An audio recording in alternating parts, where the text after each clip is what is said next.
Showbiz Fanatics, hello mga ka-legit Dover Cards, Master Henyo Joey De Leon, aba hindi na po nakapagtiis at hindi na nakapagtimpi, bumuelta sa mga statement ng tape at ng mga host na sumasawsaw sa issue.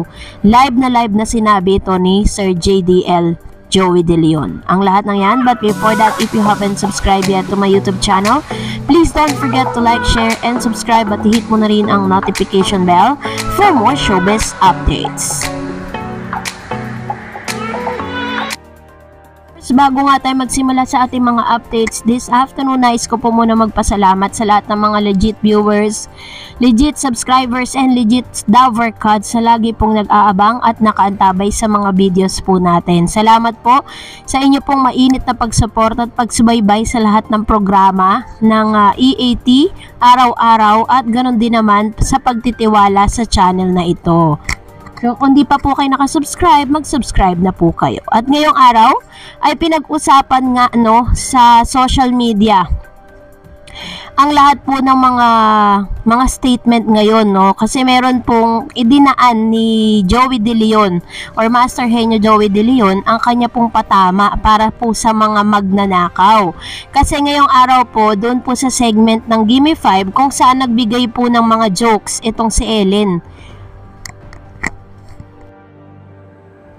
At doon nga sa bago pa po magbigay ng mga procedures and direction itong si Ellen ay gumagawa siya ng mga jokes, nagbibigay siya ng mga jokes at talagang bentang-benta dito kay Master Henyo Joey De Leon. Dahil dito, isa sa mga jokes nga nito ay talagang eto nga, may jokes po siya na si Master Henyo Joey De Leon ang siyang nag-create noon, siya yung nagsulat nun, at siya rin ang bumitaw nun. Siya po yung kauna-una ang bumitaw nun. Kaya naman nag-gets niya agad kung ano po yung joke ni Ellen. Siguro po baka na na daanan nyo po ito. Dahil kasabay nga ng pagpo-post nitong si Buboy sa kanyang social media na sinabi niya nang walang kaabog-abog. Ang pinagtataka ng marami, bakit magsasalita ng ganito si Buboy? Kaya nga pati po yung mga news online, nagtatanong sila, sino daw ba ang pinapatungkulan nitong si Buboy patungkol dito sa kanyang mga post.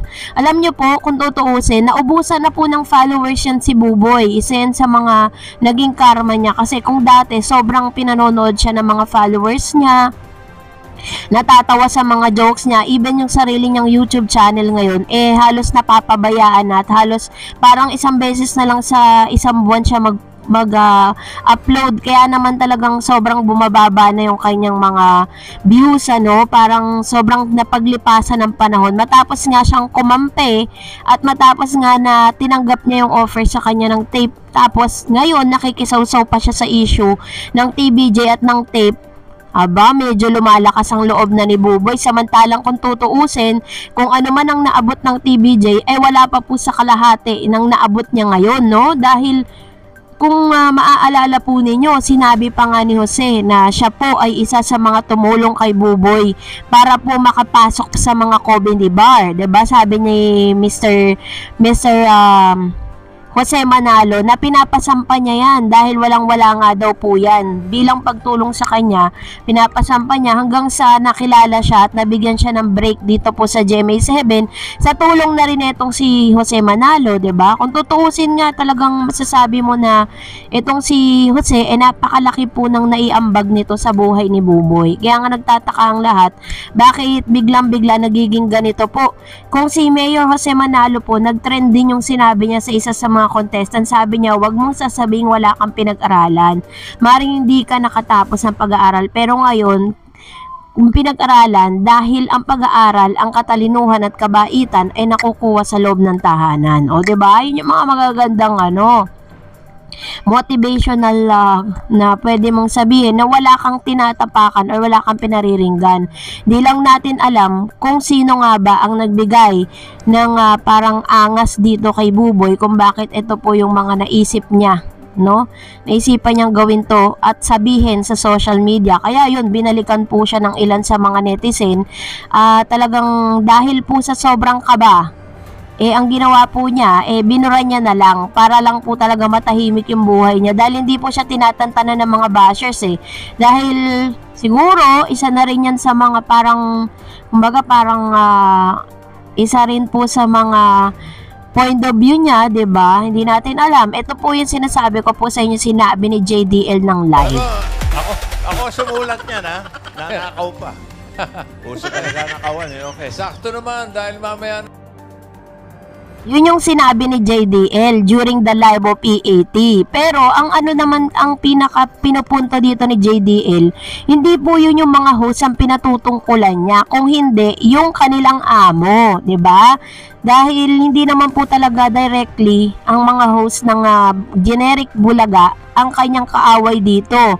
Ang pinaglalaban po ni Mr. Master JDL yung kanyang karapatan bilang isa sa mga owner and creator po nung nitong nasabing noon time. Tapos nakikiepal naman po ito pong mga host na ito. Syempre nga naman, bayaran sila dyan Mga binabayaran sila ng tape. At hindi lang natin maunawaan bakit pati sila nakikisawsaw sa issue. Ngayon, hanggat hindi po sila tumitigil, syempre lalalayan. Ang gagawin po ni Master Henyo, magsasalita na magsasalita yan. Kumbaga hindi pa naman ipinapanganak itong si Buboy, nandyan na po ang Master Henyo. At kilala natin yan. Once na nagsalita yan sa Instagram or sa social media at sumagot ka, which means guilty ka, 'di ba? Kaya naman ang ginawa po ni Buboy sa post niya, agad niya po itong binura dahil hindi po siya tinitigilan ng mga bashers, hindi siya tinitigilan ng mga legit Davercads patungkol sa kanyang yung kanyang cryptic post siguro sige, let's give Buboy a benefit of the doubt na wala naman talaga siyang pinariringgan, pero dapat bilang isa sa mga nagbibigay respeto, wag ka na lang magsalita. So, ito naman po, kaya siguro mag-react na lang tayo sa mga komento ninyo sa comment section natin kasi para ma-shoutout din natin yung mga legit Davercads na nanonood po sa ating channel. Basahin po natin ang unang komento mula kay Bernie Enriquez. Saka dapat alam ni Isko kung saan siya galing, ang yabang niya. Baka nakalimutan niya na galing siya sa hirap. Na-discover lang niya na nagbabasura. True. Si Mayor or si Yorme Isko Moreno po, dati po yan na sidecar boy, tapos nangangalakal po sila ng mga basura hanggang sa na-discover po siya ni Herman Moreno na ngayon ay sumakabilang buhay na. Yun po yung isa sa mga nakadiscover sa kanya. Kaya po siya naging artista at naging politiko. Ayun, sana nga po lagi niyang balikan yung mga bagay na yun. Sabi ni Fallen Angel 767 po, dapat lang tawagin silang fake bulagta dahil sa pagkain peke nila sa sinasabi nilang walang kalatoy-latoy, mga liar sila. True. Galit na galit sila pag tinatawag silang fake bulagta. May pagkakataon pa na ididemanda daw nila ang mga magsasabi ng fake sa kanila, So, paano yan? Ididemanda nila ang buong sambayan ng Pilipino dahil ang daming tumatawag sa kanila ng fake, So, ganun sila lumaban Laging may pananakot. Sabi naman ni Manuel Esguera, hayaan na lang kasi yan si Paulo. Wala kayong mapapala dyan. Dapat wag nang binabalita kung ano man nangyayari sa fake bulagta at sa lahat ng may kaugnayan para tuluyan na makalimutan ng show na yan. Alam nyo po, kahit po anong mangyari, hindi naman po talaga sila matatandaan dyan. Lagi ang TBJ pa rin. Sabi ni Juni Best, magkano kaya kinita ni Isko sa pagbenta niya ng Divisoria? Laki ng pera niya, grabe. Maraming politiko talagang nagsamantala nung pandemic. Ay, true.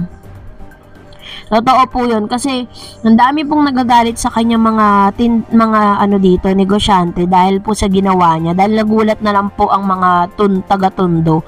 Sabi naman ni user KU7QU2C C2Z, Paulo, nagpapapansin lang yan kasi fake nga sila Hanap awa sa mga balasubas at makakapal. Ayun, true. Naghahanap sila ng mga sisimpatya sa kanila. Yun talaga yung ano nila ginagawa nila.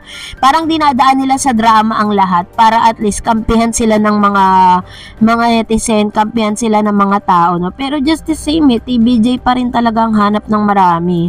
So, that's it for today. For more videos and updates, please don't forget to like and subscribe.